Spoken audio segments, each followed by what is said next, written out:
hello, and welcome to yet another informative episode of Mental Wellness. On the show today, we are going to be talking about mental health awareness in Zimbabwe. My name is Runako, and to discuss further on this, I am joined by my panelists who are going to introduce themselves, starting from this end. Hi, my name is Tony. I'm a mental health ambassador. I'm happy to be here and looking forward to this conversation. Thank you for coming. Hello everyone, my name is Zimbabwe. I've got a background in psychology and I'm interested to be here and to participate in this informative discussion. Thank you for coming. Hello, I'm Nakolo and I'm a journalist and I work with community reporting. I cover a lot of stories, including mental awareness, and I'm really happy to join you on your show. Thank you so much for coming through. So going back to our topic, mental awareness in Zimbabwe, how can we break it down? Is there enough conversation out there about mental health in Zimbabwe? I think we are starting to wake up to the reality of mental health in this country, in Africa as a continent. Previously, we were not having conversations about mental health because it was taboo, especially in the African context. Okay. If you just mention the word mental, top of the mind, kupenga, losing your mind, going crazy. But people are starting to wake up to the fact that mental wellness is just as common as physical. If I say physical health, it doesn't evoke any kind of emotion. Okay. But if I say mental health, people start to, So I'm glad that we are now getting into a space where we are starting to have conversations about it, which helps because to find any kind of meaningful solutions, there needs to be awareness of the problem. Okay. People are not enjoying their lives fully because of mental health issues that they're suffering from. And if we're not aware of it, we can't deal with it. So I'm glad that we're here and we're talking about it. So mental health should not be confined within binaries of kupenga and being okay. No. There's a lot There's also in between. Stuff in between. Okay. So yeah. What's your take, Zimbabwe? I'd like to say in Zimbabwe, I'll agree with what Tony has just said. We see that people are now beginning to appreciate that there's something that we need to consider when we talk of mental wellness. Okay. Previously, people have been relating mental health and mental wellness with, like what you said, kupenga and anorwara or something like that, and they haven't been putting much attention to it or any level of seriousness to it. But with time now, we see even we have institutes that are there and are ready to accept these people with these mental issues, and they are willing to help them out. So with that, we can actually say there is an improvement in the uptake of mental wellness. And even if we look at the traditional aspect of it, like the Zinatha, these are also willing to participate in referring or educating or putting awareness to the country that we can do something about mental health. All right. Do you know, as a community journalist, and you also deal with mental issues, what's your take? I think from a point of view of media, people, like Tony said, people didn't really understand the gravity of mental health.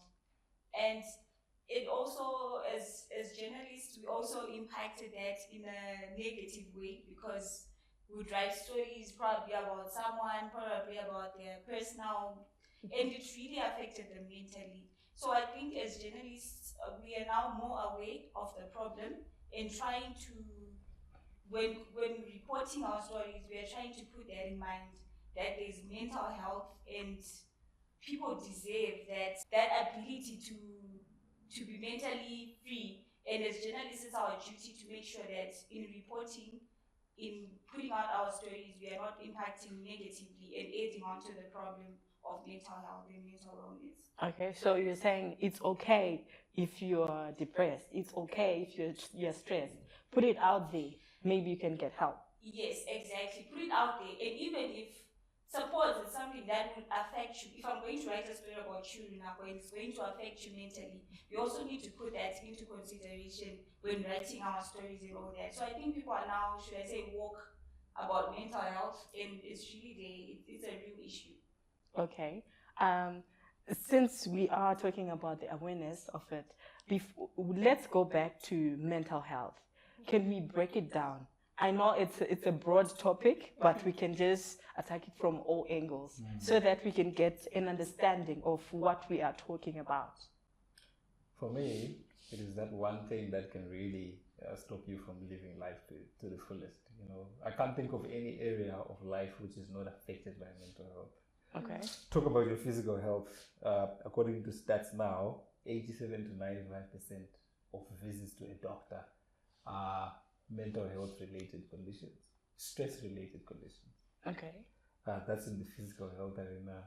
Your relationships are impacted by your mental health. If you are unstable, if you have anger issues or anxiety issues or all sorts of traumas, you know, from the past, it's difficult to have normal relationships, you know, with the person you're dating or people in your family or in the workplace or in society in general. Okay. Your spiritual life is affected by your mental health. You are only as close to the Almighty as you are mentally fit. Even the Bible talks about how we ought to renew our minds so that we can see His will for our lives. Okay. So there's not a single area of your life that is not affected by mental health, because it is that one thing. I think of mental health as that handbrake in a car. You know, when you release the handbrake, your car can move freely. But a lot of us are trying to achieve things. We are trying to start businesses. We're trying to have healthy relationships. We're trying to be healthy physically. But the handbrake is out. We don't want to. Yes. But the moment you release the handbrake and you deal with whatever issues that you're supposed to deal with, the car can move freely at whatever speed you want. Okay. So I define mental health as that which affects it is the state of that which affects the way you function as a human being, the way you see yourself, the way you see others. The way it all starts up here. It all starts in the mind. Okay. So the mind is the thing in the middle, and everything else flows around it. As a psychologist, how would you break down mental health?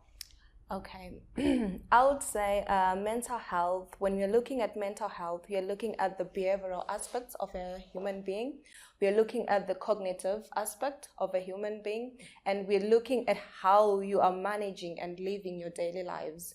I would like to refer to World Health Organization definition of mental wellness.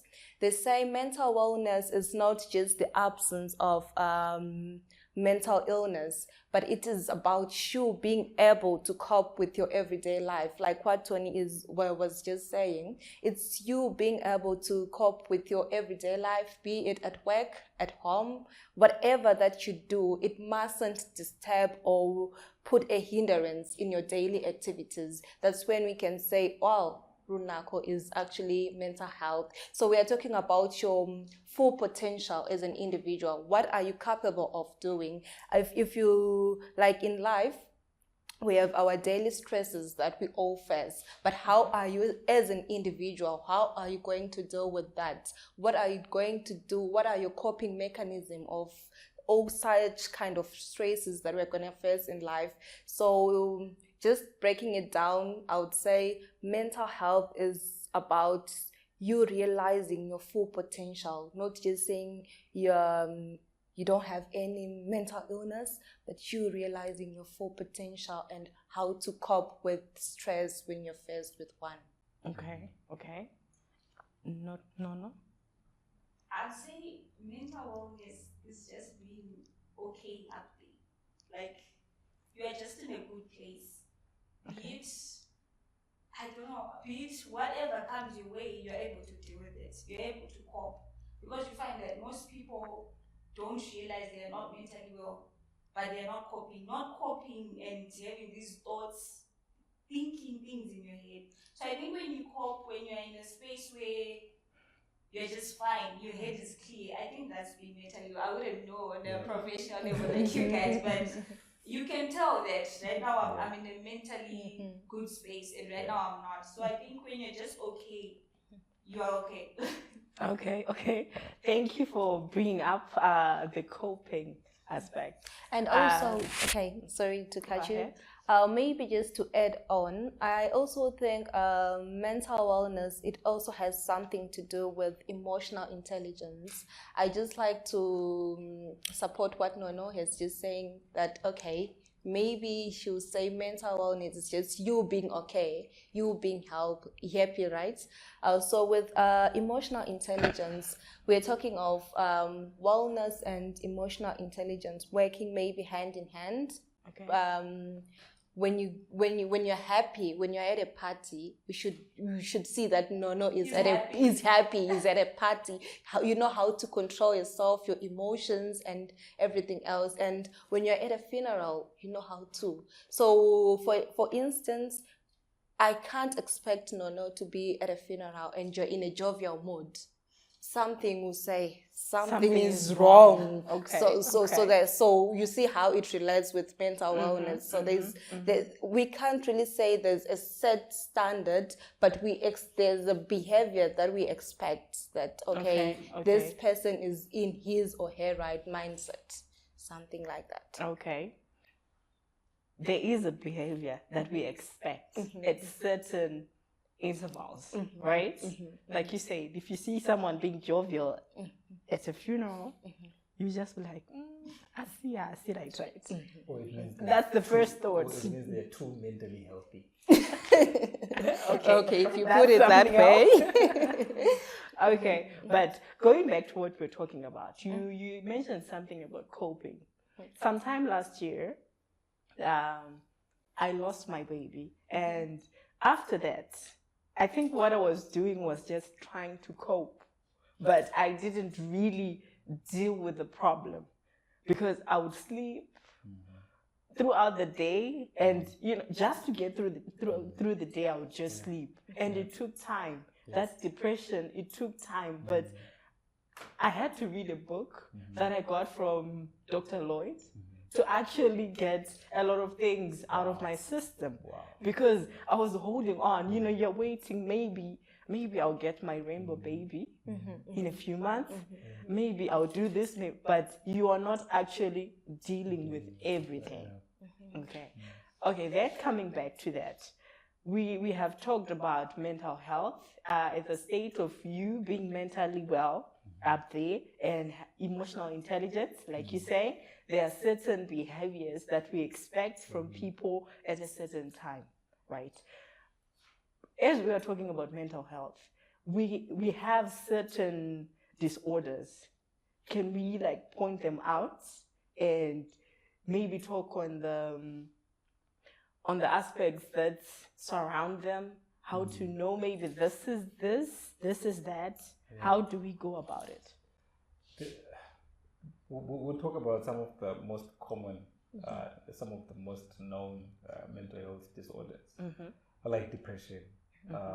Signs of depression include losing interest in things that you used to be passionate about, wanting to be alone all the time, taking unnecessary, uncalculated risks, suicidal tendencies, abusing substances and all of that. And then there's anxiety disorders, which I think a lot of people then would like to admit are suffering from anxiety disorders. And I say anxiety disorders because of the kind of economy that we live in, where we are constantly under pressure financially, so we don't know what's going to happen tomorrow. You are constantly worried about something. COVID, you're not worried if you're going to get it. So every time you get into public transport, you're always anxious about what and then there's stress. Stress is by far one of the most common mental health issues that we don't like to classify as a mental illness. But stress is something that happens to all of us. We live with stress. Somebody mentioned that, we live under, there's all sorts of stressors in our lives every day. There's normal stress. Normal stress is if you're walking at night and you see a thief, you're supposed to be under stress so you can run. If there's a thief invading in the night, if you're driving, you are under a certain level of stress. If you're about to write an exam, so that is normal stress. That is normal. So your body can only take so much of stress, because stress comes with stress hormones, which are supposed to temporarily help you get through a situation. Okay. But now if your body is constantly... Where do we put the line between normal That's what I was about to get into. So the moment you put your body under constant stress, which is above the normal, because normal stress is supposed to be a flight survival kind of mechanism. Okay. If you go beyond that, it means your brain is consistently producing stress hormones, which the body doesn't know how to deal with. So for example, if you go for, it's okay to be sad for a few days, but now if you go for a week, 2-3 weeks, a month, something to worry about. You're slowly moving towards, or not even slowly, you're moving towards getting depressed. So there's normal stress, but beyond that, you get into a stress situation which could lead to depression, and depression also triggers all sorts of physical conditions which could also lead to suicide. So everything is pretty much connected, and anxiety is also in that mix. So these are just some of the common, but there's too many of them. We don't have enough time to get into. Maybe these guys might have something that's top of their mind as well. Okay, you talked about suicide. Yes. I've noticed that suicide is something that's popping up every now and then, probably on the internet or on the news. Let's talk a bit about that. Well, everything is connected. Stress, depression, suicide. Okay. So you will never get a person who is suicidal who hasn't been depressed. For the most part, depression is the leading cause of suicide. Because of the situation that we're living under, we just came out of COVID. In fact, we're still in COVID. The economy is not doing so great. Relationships, add relationships to the mix. Add your own personal relationship with yourself. It's become a lot easier for people to get depressed and consequently suicidal, which is why the figures have been shooting for a while here in this country. Just in the last 5 years, we've seen suicidal numbers going up, and they usually rise amongst men because men don't usually deal with emotional health issues. Women talk about everything. You guys are in all sorts of WhatsApp groups, and you talk about every single little thing that happens. We don't do that. That actually brought me to my next question. Are we having the same conversation with men and women when it comes to mental health? I think you want to ask these guys. Okay, before I take that, I would like just to add on to some of the mental disorders that we have, and the issue of suicidal thoughts. Like you had highlighted, when you lost your baby, you were sleeping like all day, what. That is one of the symptoms of depression.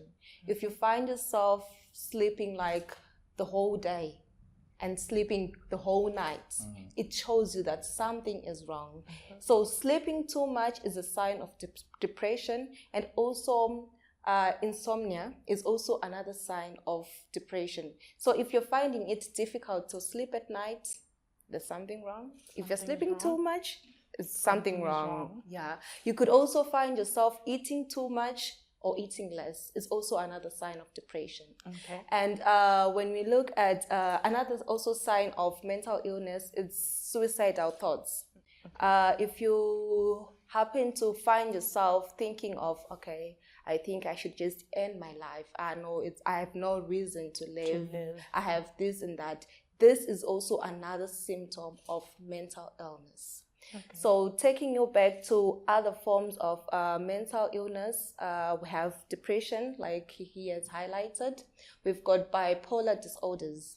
if you find yourself being like mood swings, let's talk of mood swings. 1 minute you're happy, the other minute you're sad. It's so manic. It just escalates from one level to another. People really don't know how to handle you. It's exactly. She has the other minute. No is so happy talking to you, Runako, and the next thing I come and say, wow, it's actually different. But you see. So there's things like that. And we also have what we call schizophrenia. It's another type of mental disorder. So with people who are suffering from schizophrenia, or what we call them schizophrenics, they happen to have hallucinations. They see things like in our culture. That's when we then say, oh, there's black magic, or there's If it's our culture, it's black magic. If it's church, we have to pray it spiritually or something like that. So there's also, I think you talked about anxiety. So those are some of the common mental disorders that we have come across, or a lot of people are suffering from. But also you find out, like because of our financial state or our economic situation in Zimbabwe, a lot of people are now suffering from stress. And like you have highlighted, there's what we call good stress and bad stress. So with good stress, I'll just give an example of maybe you're having an exam tomorrow or an interview. You're stressed about it. That's good stress. You are supposed to worry about it, but to a certain level. But when or you're going on a first date. Exactly. That's good stress. What am I gonna wear? No, that's stress. So you're thinking of things like that, but that's good stress. Okay. But now when you look at bad stress, we're looking at you're spending like several weeks, days, you're not eating, you're avoiding people, and out of it there's no solution. You're just stressing yourself, and you're not finding any solution. That's bad stress. And I think that's all I have to say. Okay, Anna? I'm really concerned about the issue of men that you were talking about. Why men stress so much, and they die early as well, if you noticed. So I think it's how, as a society, we were raised. Men, they were told to toughen up, to a little boy will be told, protect your sisters if it's an older brother. So they grew up like that, and it has instilled these values in them that are actually working against them instead. Yeah, that is absolutely true. So you find that men, they shield their emotions. They just build brick walls around them. So I think if we break those norms, especially for us young mothers that are raising these newborns, we need to instill these values that if you feel like you're not okay, it's okay to express yourself, be it you're a woman, be it you're a man. I think that will change a lot of things. But as for now, this is a problem we're stuck with, because men will not and you actually know that they're not okay. They're not okay. Yeah. Plus, the worst thing is that most men are in power positions. So imagine people who haven't dealt with their emotional well-being. Yes. They are at the top. They deal with everything. So it's very important for us to groom. I'm glad we're having this conversation, because this is where it starts, right? The more we talk about these things, the more easier. People say, let's normalize men crying, let's normalize men talking about issues. This is what guys do. Like, guys will go to the bar, right?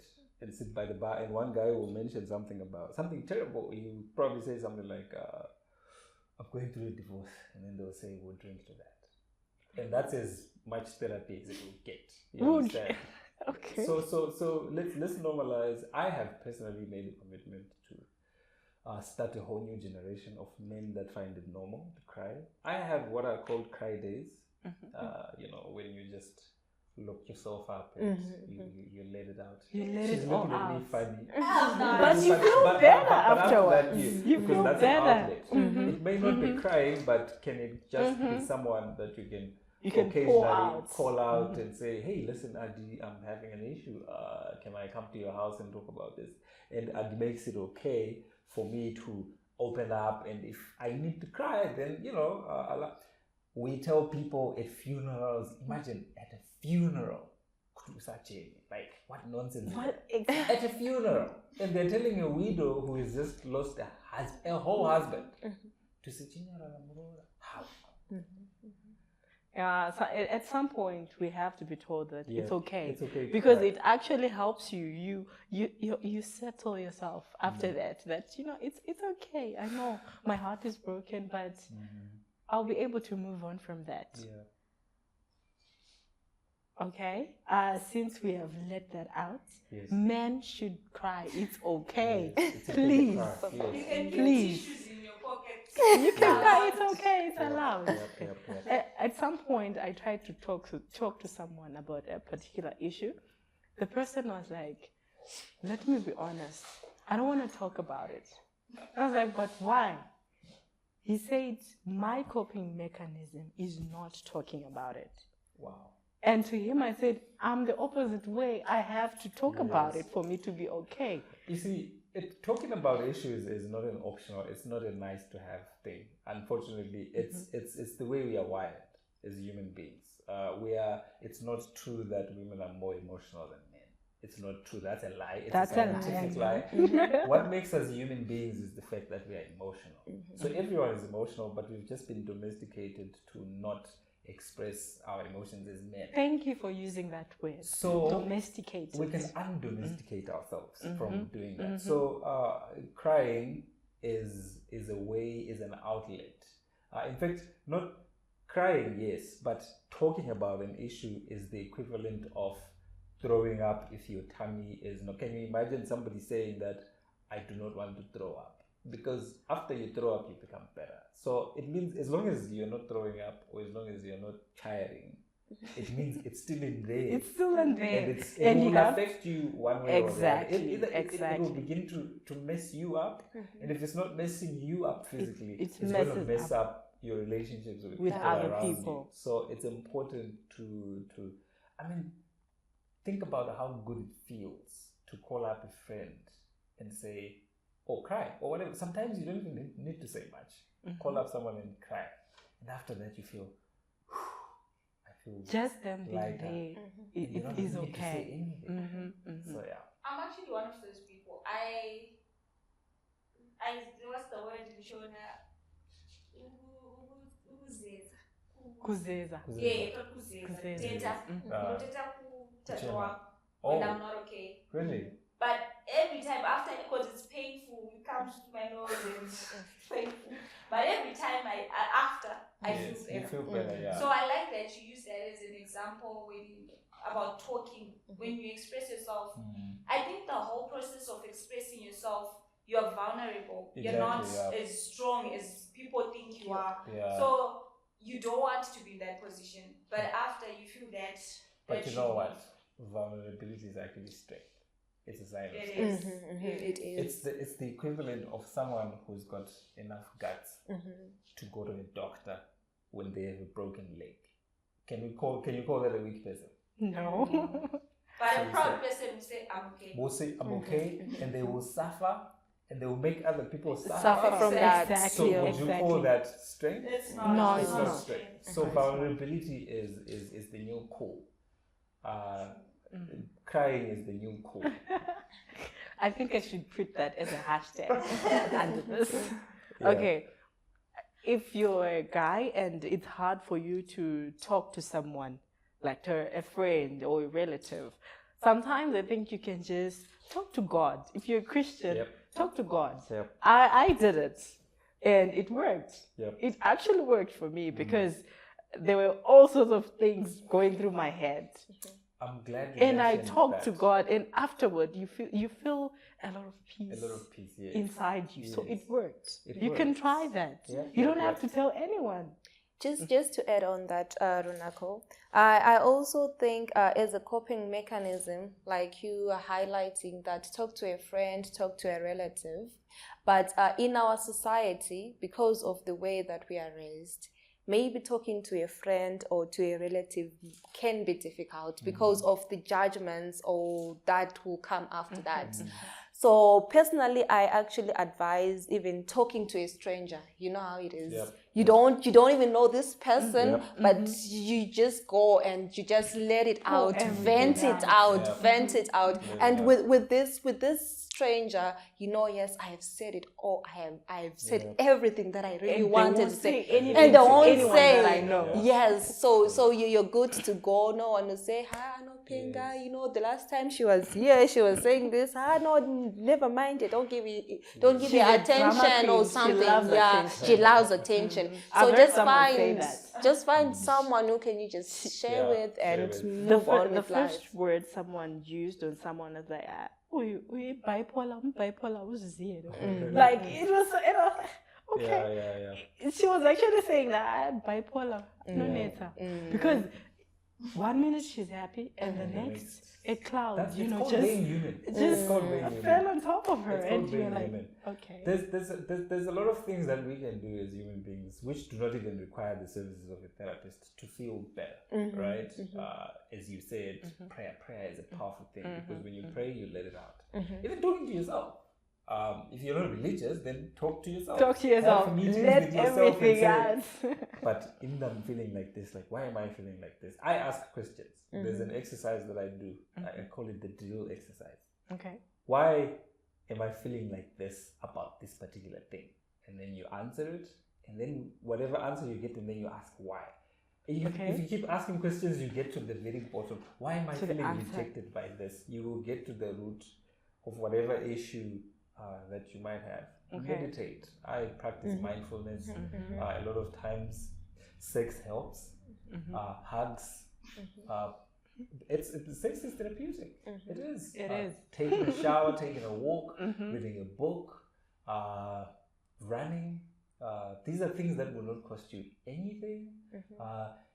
Listen to your favorite music. I'm hoping it's not in dancehall.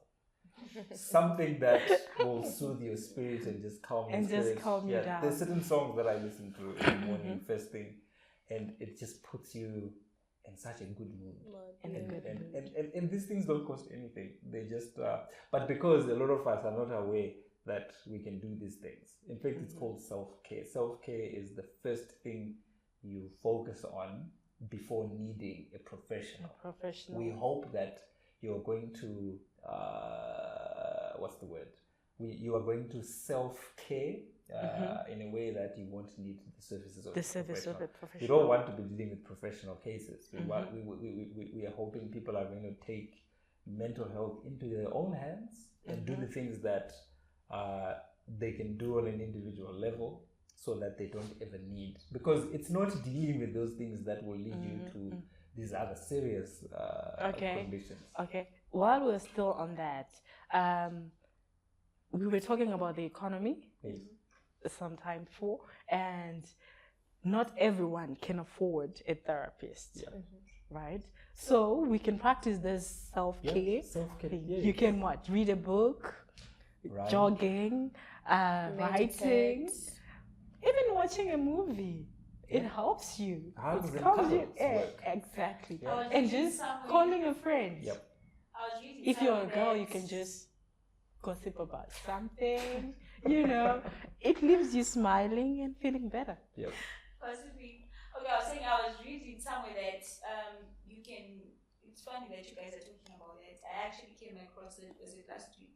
That you can practice, like, learn a new skill, cooking, carpentry. You can give more. I was like, okay. It apparently gives you a sense of purpose, like you're doing and there's that relief. Dopamine rush. There's that when you give, because what happens is when you do an act of, this is a God design. God is super smart, so He made it in such a way that when you do it, when you perform a loving act towards someone, not only do you make somebody else feel good, but you You also feel get it a too. dopamine rush, and your skin is better, and it just makes You're you glowing. feel. It makes you feel, because I never used to understand why people would used to say, if you're having an issue, if you're feeling stressed out or depressed or whatever, do something nice for someone else. For And I was like, someone. but I don't feel like doing anything. Yeah. But when you do it, it starts to make sense. Like when you do something loving for someone else, it Yeah. makes you feel good. When it comes to learning a new skill, you know, there is that satisfaction of learning how to bake an orange sponge cake, learning how to cook this and that. You feel relieved, you know, there's just that satisfaction. That sense of accomplishment. Exactly. So So it's actually good. Plus, They you'll say be learning even- something new. Yeah, they say even like just cleaning up your house, it makes you feel good. Like just putting order or maybe rearranging furniture or whatever. Like it gives you a different kind of Feeling. which is great. I'm one person when I'm angry, I clean. I clean a lot. Like everything. you know you are the type. After that, I'm drinking my water. I put the glass I'll down clean and it. it's gone. I'm finished. Yeah. I clean everything, and after that, you know, there's that relief. You feel Yeah. better Yeah. after that. Yeah. So we have different coping mechanisms. Mechanisms. You just have to be able Find to the one that works for you. exactly. And as long as it's not harmful, it's not Yes. toxic, then yeah. Because some people say my coping mechanism is drinking alcohol and then that one Drugs. Yeah. Yeah. Coping mechanisms should be something that's not harmful to you or to others Other people. around you. If it's something like that, then it's a Yeah. no-no. There are definitely a lot of coping mechanisms that that create other problems in the process. For example, you can imagine someone who is going through maybe a depression, right? And then they start taking drugs or abusing alcohol. So while alcohol will take care of the immediate temporary issue, but you create an addiction problem in the process. And while you're creating an addiction problem in the process, you create a relationship problem also in that process, and you create a health problem in the process. So it becomes like a domino kind of effect where you're trying to fix one problem and create. Creating There's also a lot of people who advocate for venting. Like, you know, they say if you are angry, you need to vent. But you also need to be careful about venting, because when you vent, you also harm other people. Because the person that you are venting to is not a piece of stone. They are also human. So while you are shouting at your person, you've created another issue in the other person, and now they are going to take it out on the cat And I think or the baby. if you want to vent, do that in the gym with a punching bag. I think it will work. It will work much, much, much better. Yeah. After that, you feel better. You know, when you work out, after the workout, when you take a shower, you feel refreshed. Release, yeah. You can tackle the day. Yeah. Okay, so we can do that. Okay, as a brief summary of what we have been saying here, what would you like to say? What would you like to leave to people out there? I would say, do every day do an inventory of your emotions. Make it a habit to stop at certain points during the day. You can set an alarm for this, by the way, and ask yourself the question: how am I right now? Maybe it's at 1 hour intervals, because what happens with a lot of us is that we get so used to a problem that it ceases to be visible, like you don't see it. But when you make it a point to stop at certain intervals and ask yourself, am I okay? And if you're not okay, then you ask the next question: why am I not okay? Because of this issue. Why is this issue bothering you so much? And usually you get to the solution if you keep asking questions. So normalize taking an inventory of yourself, of the people around you. In my home, I've made it normal to ask everybody around me, how are you mentally? How are you emotionally? We do this every day, by the way. Okay. How are you emotionally? How are you mentally? How are you physically? And then we rate ourselves out of 10. How are you? somebody will say 4 out of 10.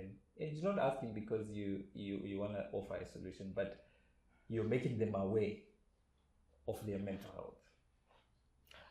Before you say anything, Mimbai, taking an inventory, it just brought me back to something. You know, when in our kitchens we have our bins. Yes. We empty them maybe on a daily basis. Precisely. It's something like that. That's a powerful example. It's something That's a like powerful that. You example. should Yes.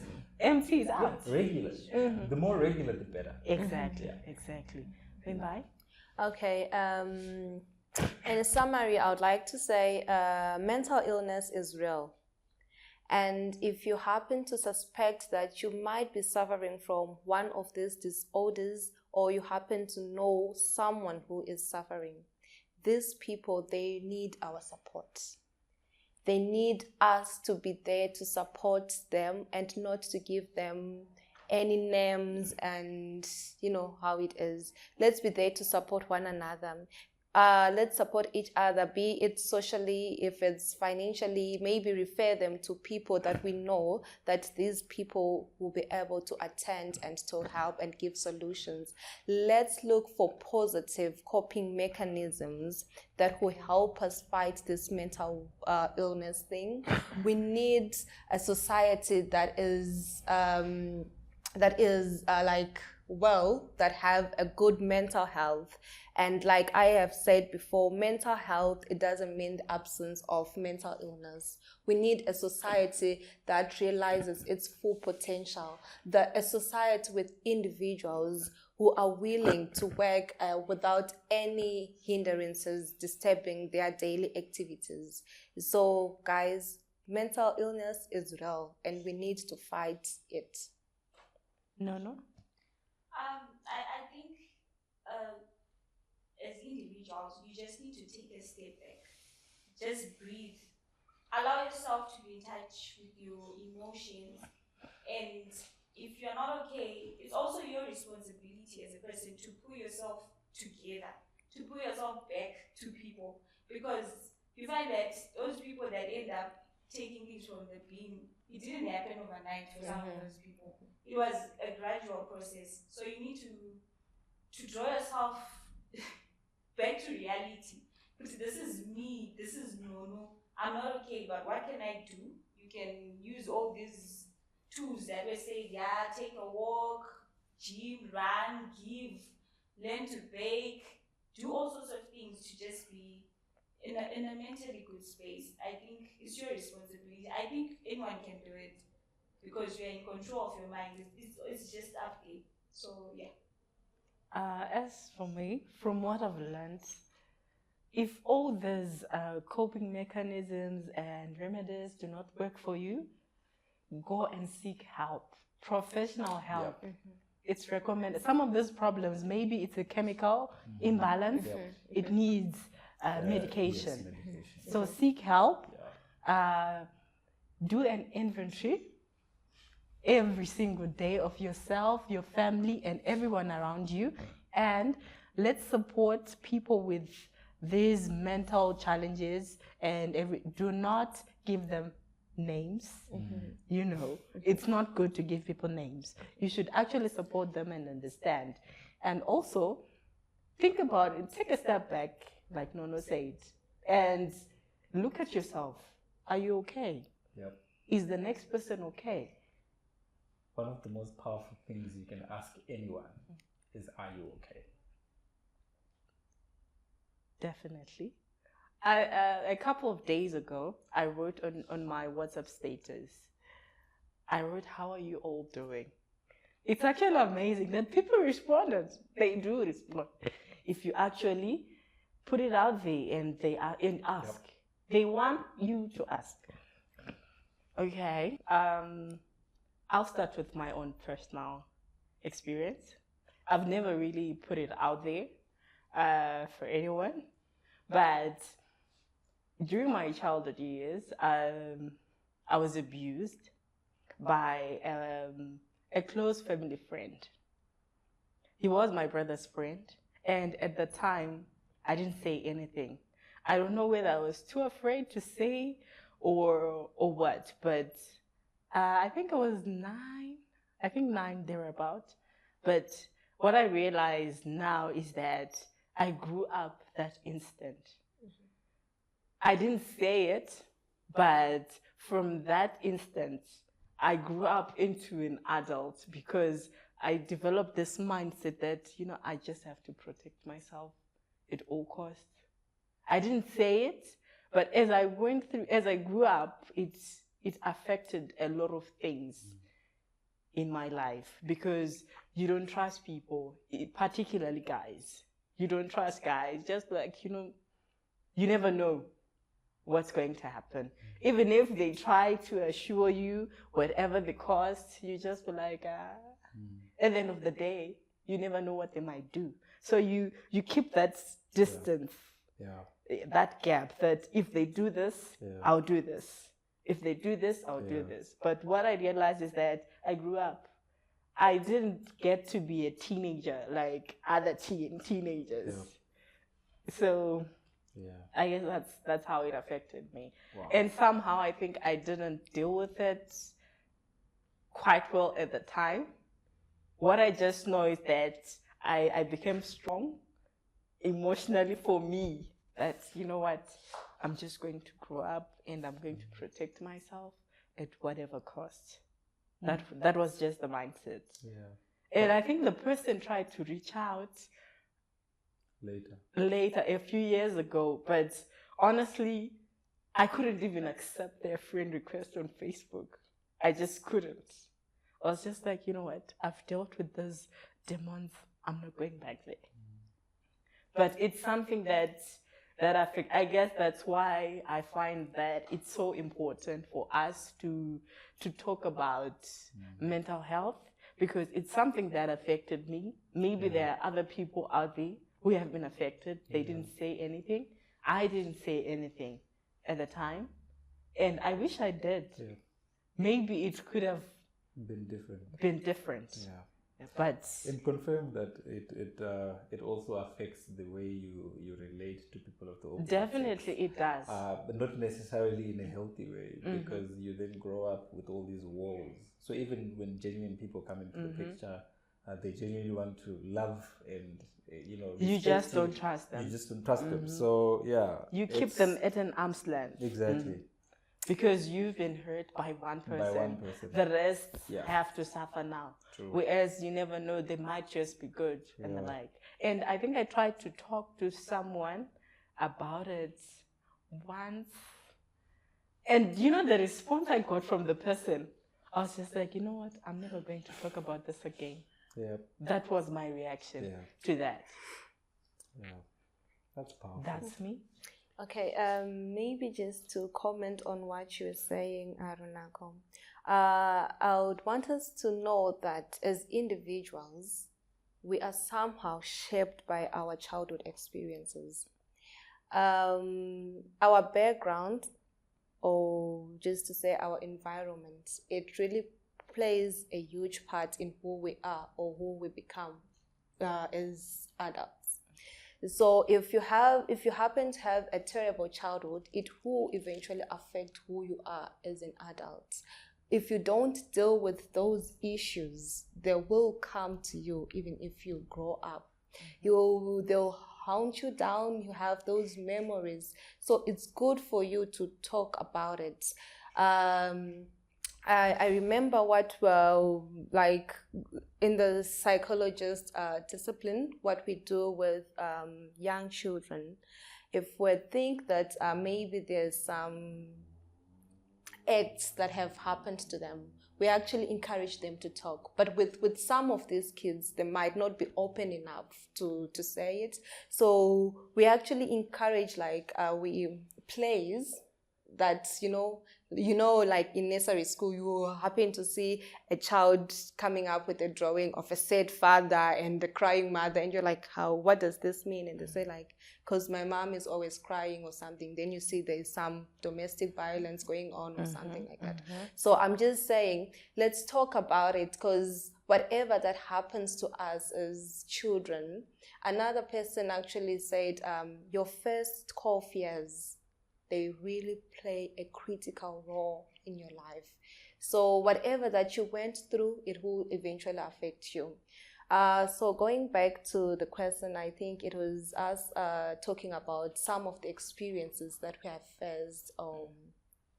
Personally, I've also gone through some difficulties in my life, some stressing. But for me, it was a very difficult phase in my life. I could spend most of my days crying and sleeping, like you were saying. Eating was actually a problem. I couldn't eat, but I could sleep, cry, and pray a lot. So from the coping mechanism that I adopted, you could see that those two were not very helpful, but maybe praying, to me, it actually played an important role to me. I prayed and I let it out to God. I'm one person who doesn't trust people a lot, and I don't just open up to everyone. So whenever I'm stressed, I usually lock up myself, cry, and talk to God. I talk to God and I tell him exactly what I'm going through and what I want. And with that, it actually helped me to deal with whatever that I was going through. And from that, I can assure you that I actually saw results. And I'm one person that I can say Jesus is alive. And if you call unto him, like those days, I was relying to one of his verses in Jeremiah, which says, call unto me and I'll show you mighty and hidden things that you do not know about. So I would cry, I would pray around that. And surely he showed me things that I didn't even know about. And for that, I'm really grateful. So yeah, that's my story. Okay. That's wonderful. The year was 2010. When I looked death in the face. So I had been in a 5-year marriage. We had one child, but things were not going so well. So 2010, we both decided we were going to go our separate ways.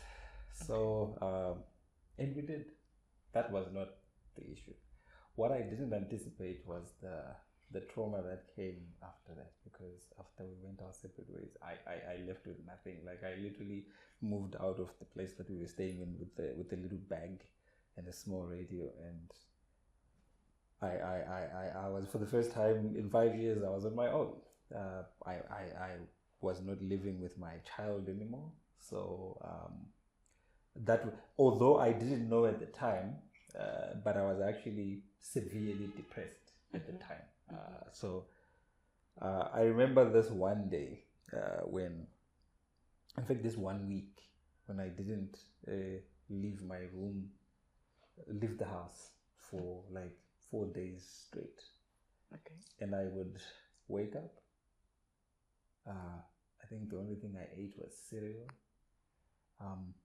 And I would wake up, the curtains closed, and I would stay up the ceiling. And stay at the ceiling for hours and hours. And it doesn't even seem like hours. I'm skinny naturally. I got skinnier. And what made it even worse was I was working at a job. I was at a very senior position. I was running a radio station in South Africa. And I would go into the office and lock my office door and just sit on a chair and cry for hours. And nobody knew about it. But obviously my work started to suffer. And my boss said to call me in one morning, and he said, what the heck is happening? He didn't use that word heck. He used another word. So I had no choice but to tell him what was going on. And I told him 2 months ago, I went separate ways with my wife. And he was a bit sympathetic, but I was still expected to perform. Yes. I was always sick. I developed ulcers. I remember one day I was walking to where I used to get transport, and I got mugged by 2 guys. One had a knife, one had a screwdriver. And I thought to myself, why don't they just kill me? Like, I wanted them to kill me. You were not scared, but you wanted them to kill me. I was so disappointed that these guys didn't kill me. So suicide of those who were born, I attempted suicide twice. I'm not going to get into the method that I used. Okay. But I got them off Google. One of them included medication. Okay. Which I attempted, thank God, to someone who was there in the right time at the right moment. But that was the year that I woke up to the reality of mental health and not dealing with, and how not dealing with mental health issues can really take you to the edge. Some people were not as fortunate as I was. Some people have gone all the way and they have actually took their own lives.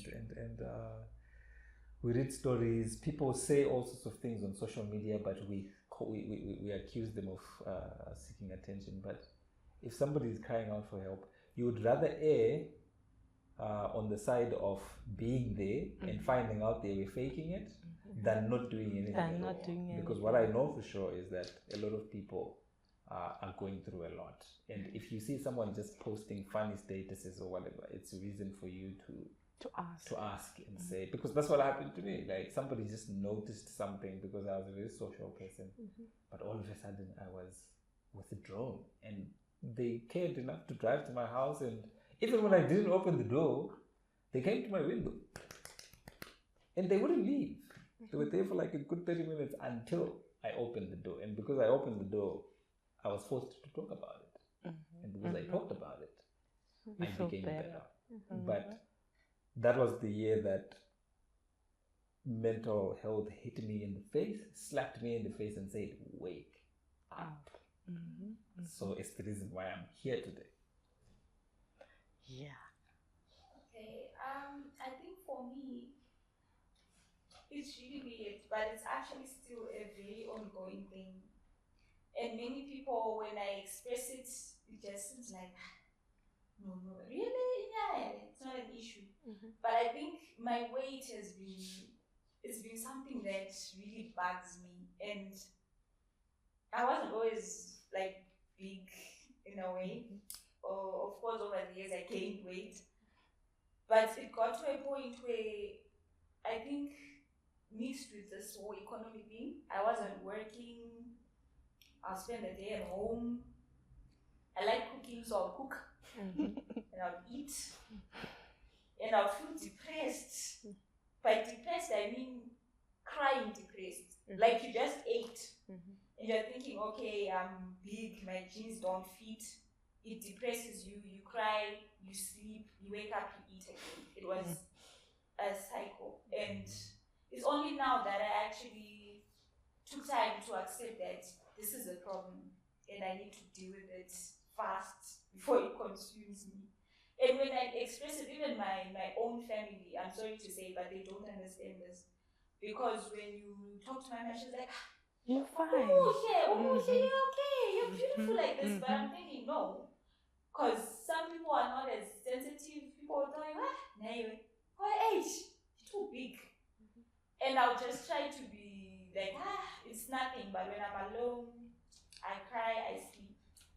So I think it's not something that I still go through it even today. I ask myself every day, am I okay? Sometimes I'm okay, sometimes I'm just thinking, stuff this. So yeah, I think it's a problem. I actually need help. I need help. Well, this is the first step. Actually admitting it out loud.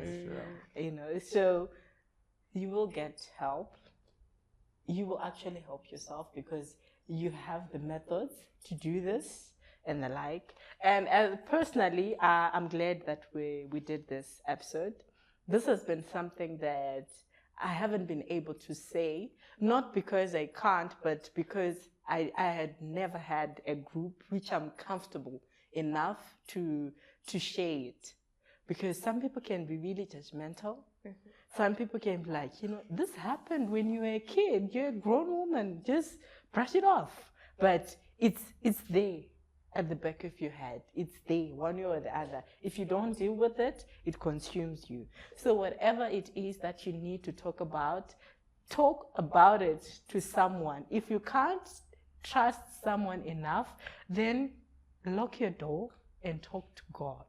Vent everything out to God, and He will sort you out. Runako, before you end, maybe just to add on something. I've noticed that since we started the show, I'm thinking we left out one thing that I should just highlight. With mental wellness or mental health, especially with the disorders, I want us to highlight that there is no a specific cause for some of these disorders, but research says some of these disorders that we've been talking about, it could be a result of your genetics, it could be your environment, it could actually be family heredity. So it just came to mind with what Nono has been sharing with us, like weight.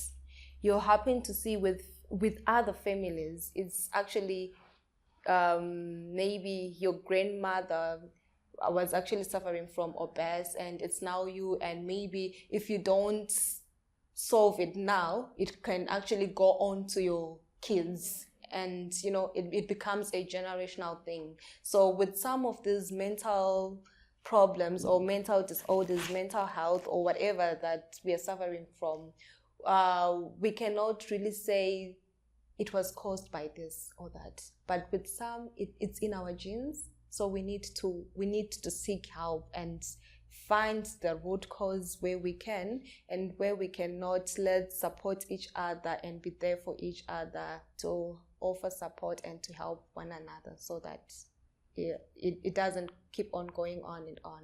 Okay. Mm-hmm. Well, talk about informative. I feel like this has been a therapy session. And I actually feel good. I feel relieved, like something has been lifted. So thank you. Thank you all. You're all my doctors today. This has been Mental Wellness. We will see each other next time on the next episode.